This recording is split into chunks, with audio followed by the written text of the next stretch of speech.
గుష్యసే యస్య నగరే రంగయాత్రాదినే దినే తమాం శిరసా వందే రాజానం కులశేఖరం.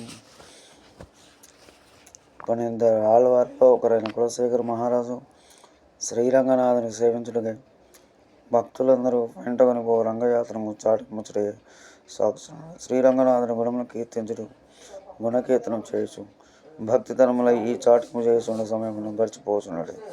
ఇట్లు ప్రతిదినం సాగుతూనే ఉన్నాడు. ఇట్లు శ్రీరంగనాథుని గుణానుభవనే సమయం గడిపిన భక్త కులశేఖరుడు శ్రీ కులశేఖర మహారాజును నాకు సాష్టాంగపడి నమస్కరిస్తున్నాను. ఈ శ్లోకం కులశేఖరులు అని ప్రార్థించు శ్లోకం. ముకుందమాలను రచించిన కులశేఖర మహారాజు భక్తిమయమైన జీవితం సాగించిన వారు.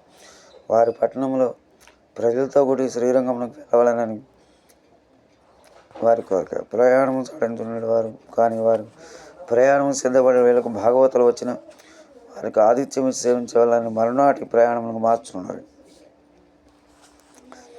ఈ విధంగా నిత్యం వారి పటం రంగయాత్ర చాటింపబడుతున్నారు.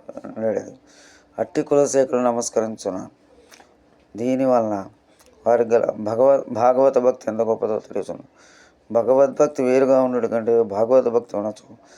భగవద్భక్తులు ఉండను కావున భాగవద్భక్తి కలిగిన వారు భగవద్భక్తి కలిగిన వారి కంటే గొప్పవారు. అట్టి స్వరూపం మనకు సిద్ధించటకు కులశేఖరులకు నమస్కరించమని స్వస్తి.